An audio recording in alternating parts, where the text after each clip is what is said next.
Michael Shikha Niketan Higher Secondary Government Sponsored Co-ed English Medium School has taken an excellent initiative of teaching and make our students learn day-to-day lessons through audio and video in our YouTube channel. Teachers of all the subjects are working hard to enhance these online classes in the midst of this pandemic situation.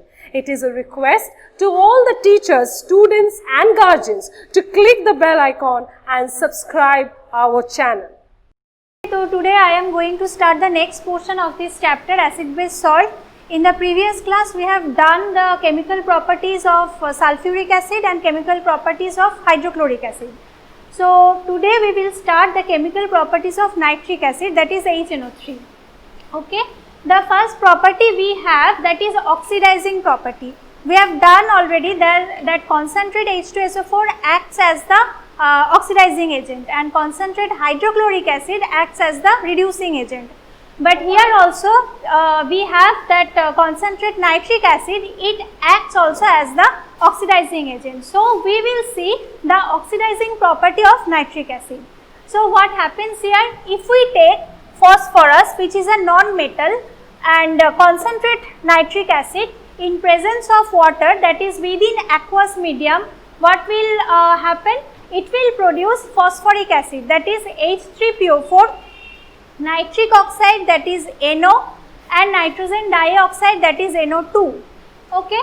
In the next reaction, where we have taken hydrogen sulfide gas, we may take hot dilute acid or we may take cold concentrate acid. Okay. What will happen? We will get sulfur, black sulfur as the precipitation, and again nitric oxide and water. Okay. Next oxidizing property is very important. Here we have to take copper, which will be red hot. Sorry. And then we have to take nitric acid, which will be in vapor state. Okay. So we have taken here red hot copper and nitric acid vapor. Together they will react to form copper oxide. Okay, this is black in color. Metallic copper is red, copper oxide is black in color, and we will get colorless, odorless nitrogen gas and water vapor also. Okay, this reaction is very important, and with the help of this reaction we can also prove that nitric acid contains nitrogen. Okay, as there is no any other nitrogenous compound except nitric acid, and we are getting nitrogen gas, so we can say that this is the reaction by which we can prove that nitric acid contains nitrogen. Okay, so this reaction we can use this for two purposes. One is to show the oxidizing property of nitric acid, and the second one is to show that nitric acid contains nitrogen. Next reactions are the reaction with zinc and copper. Okay, we have zinc and copper with nitric acid.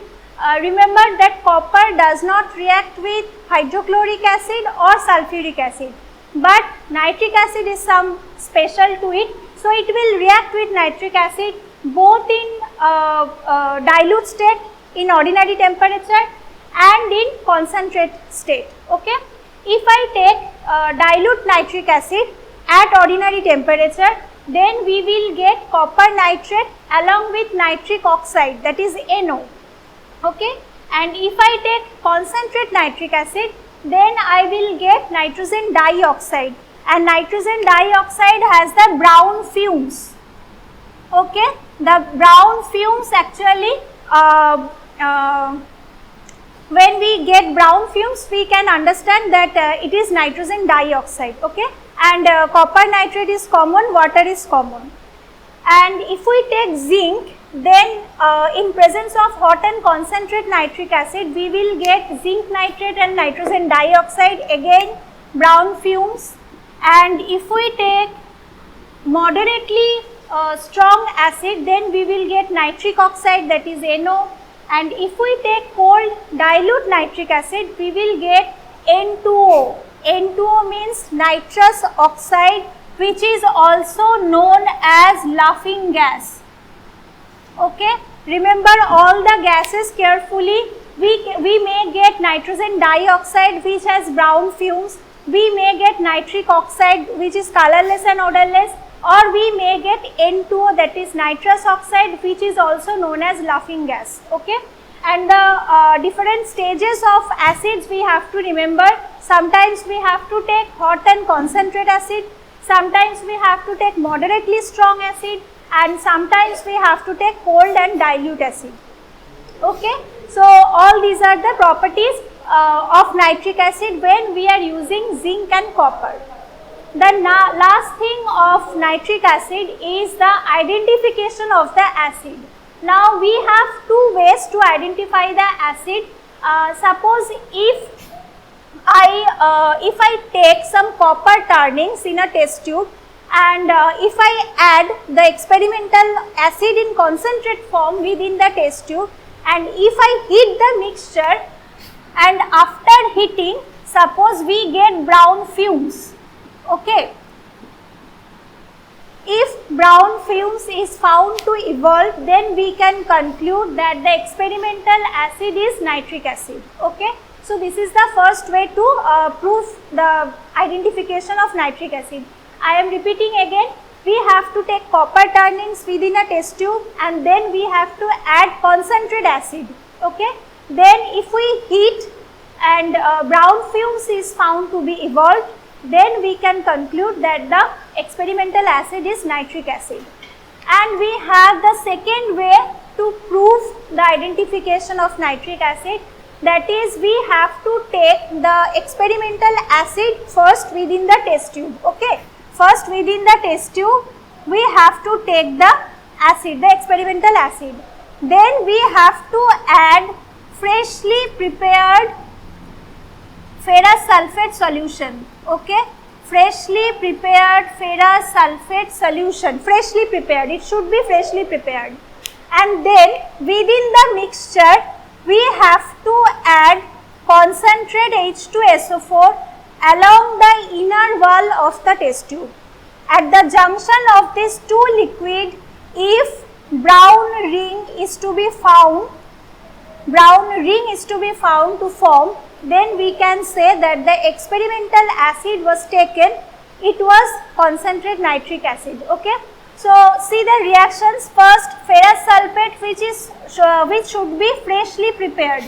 Okay, this ferrous sulfate should be freshly prepared, and in presence of nitric acid and sulfuric acid, ferrous sulfate would produce ferric sulfate, that is Fe2SO4 along with nitric oxide, that is NO, and this nitric oxide further will react with ferrous sulfate in presence of water to give this complex, which is actually the chemical formula of the brown ring. Okay, at the junction of these two liquid, if we see the brown ring is formed, then we can say that the experimental acid is nitric acid. So if the questions are given you that write one identification reaction of nitric acid, you can write any of these two.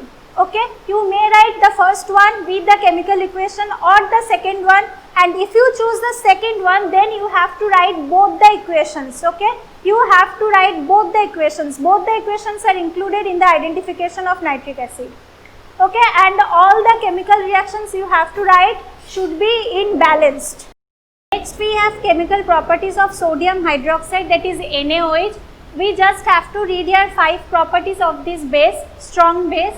First we have, if we add sodium hydroxide to ammonium chloride, that is NH4Cl, we will get NaCl, we will get ammonia, that is NH3, along with water vapor. Okay, and you should know one thing, that ammonia has a pungent type of smell. Okay, pungent smell, or it is also known as choking smell. Okay, so the choking smell or the pungent smell actually indicates the presence of ammonia in the medium. Okay, small amount of ammonia also creates this kind of smell. Okay, so if we react sodium hydroxide with ammonium chloride, we will get the chloride salt of sodium and ammonia and water vapor. Next, if we add sodium hydroxide to FeCl3, that is ferric chloride solution, it will create the precipitation of ferric hydroxide. This down arrow indicates the precipitation. Okay, if anywhere I give this down arrow sign, that means that there will be a precipitation, and the color of ferric hydroxide is brown.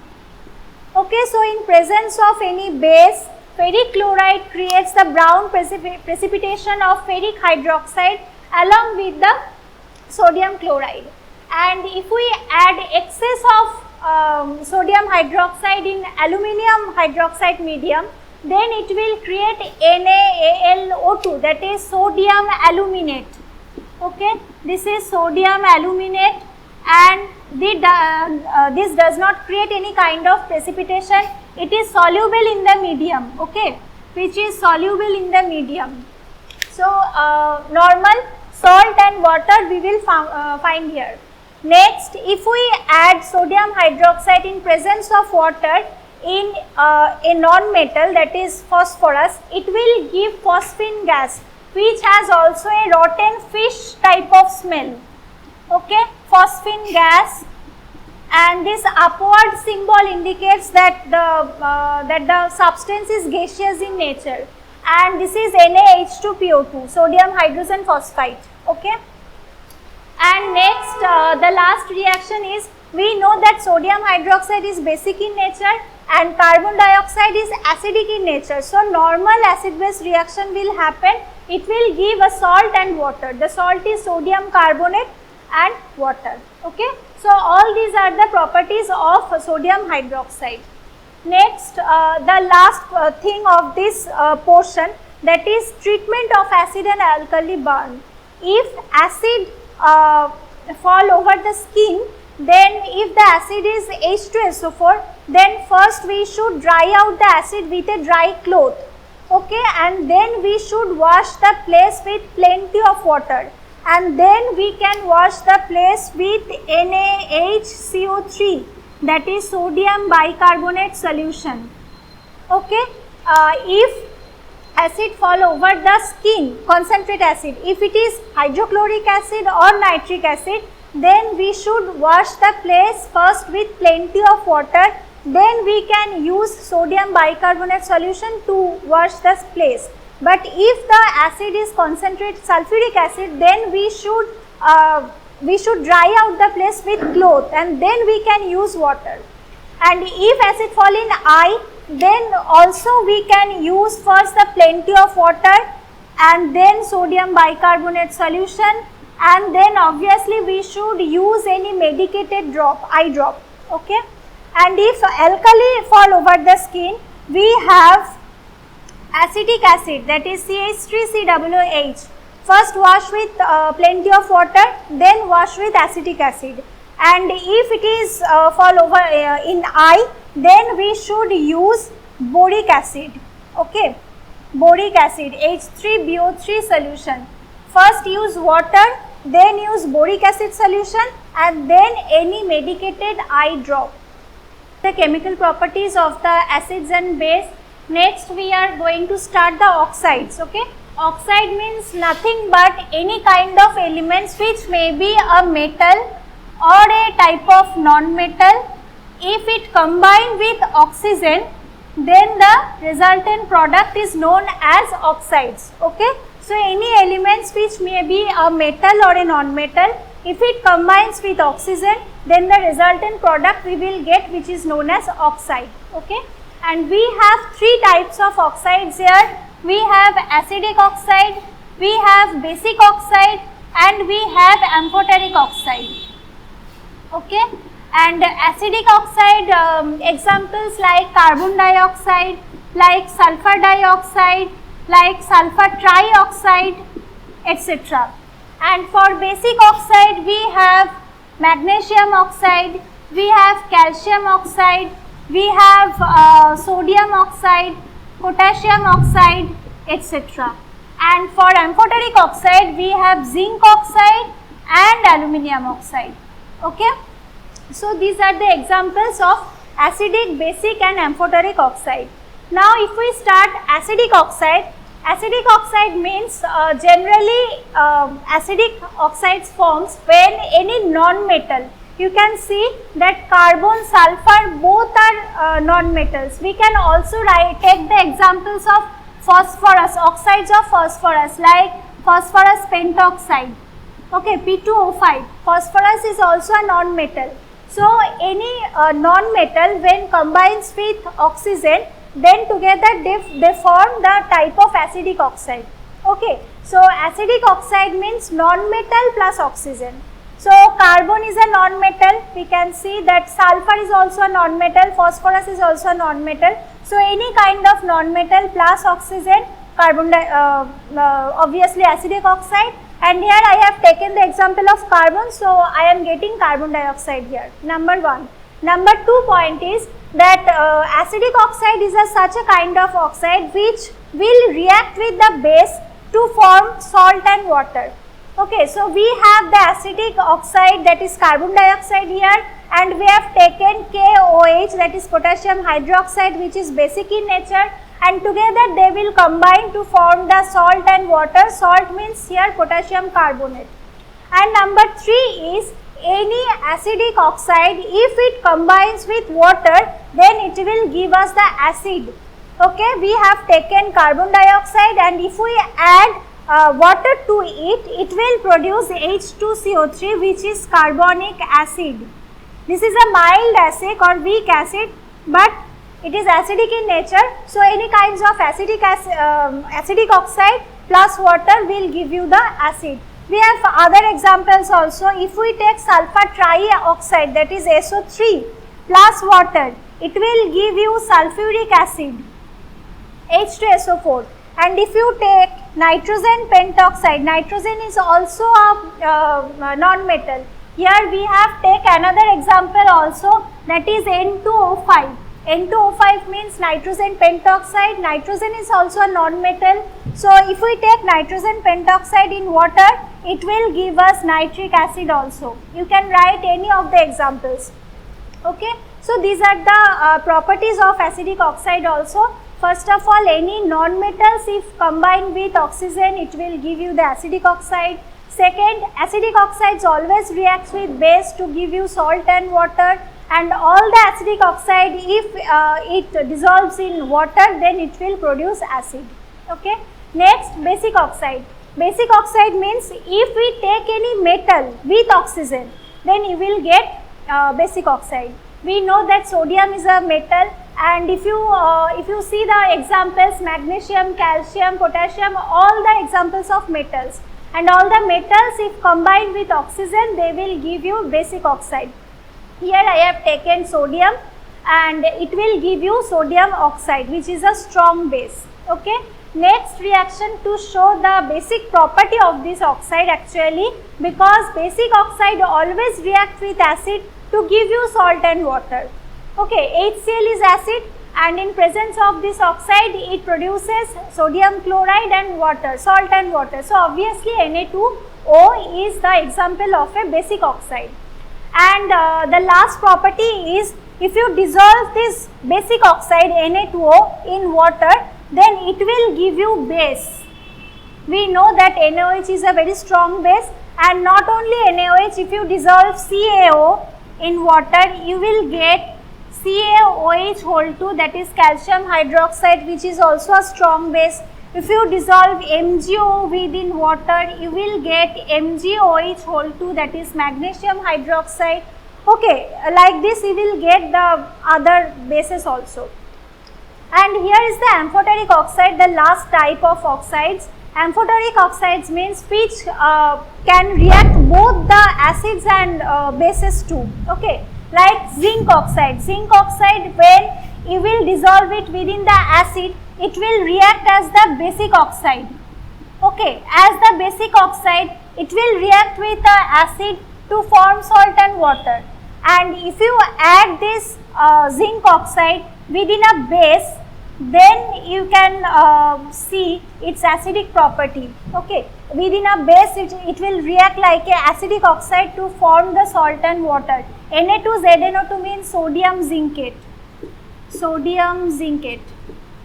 Okay, so amphoteric oxide means which can react both with the acid and base. If you add it to the acid, then it will react as the basic oxide, and if you add it to the base, it will react as the acidic oxide, and in both the cases it will form salt and water normally.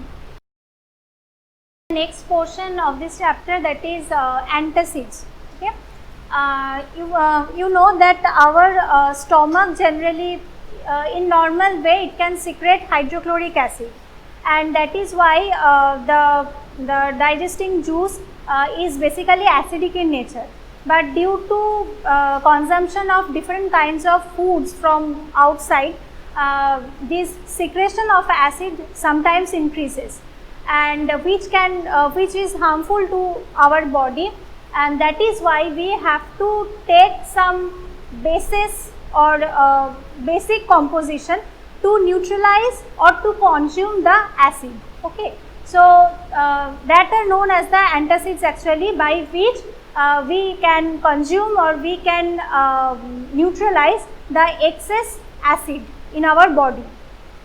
So we have here two types of antacids. One is systemic antacids, another one is non-systemic antacids. In case of systemic antacids, the examples are sodium bicarbonate, sodium citrate, etc., which can easily dissolve in our body. Our body can easily consume this composition, but that is why they actually affect our normal acid base equilibrium in our body, which is normal, but they are affected with this kind of composition. Okay, so systematic antacids we should avoid. And in case of non-systematic antacids, the composition like magnesium hydroxide, magnesium carbonate, calcium carbonate, aluminum hydroxide, we may consume this kind of antacids as they do not affect our normal acid base equilibrium in our body, and it does not soluble or does not absorb readily in our body tissues. So that is why they does not affect in huge amount like the unlike the systemic antacids. And the composition of antacids which are available in our market, number one is magnesium trisilicate and aluminum hydroxide mixture, and number two type is magnesium hydroxide, magnesium carbonate and aluminum hydroxide type of mixture. Okay, so this is about antacids. Thanks for watching. Leave a like and comment. Subscribe. And do share the video among your friends.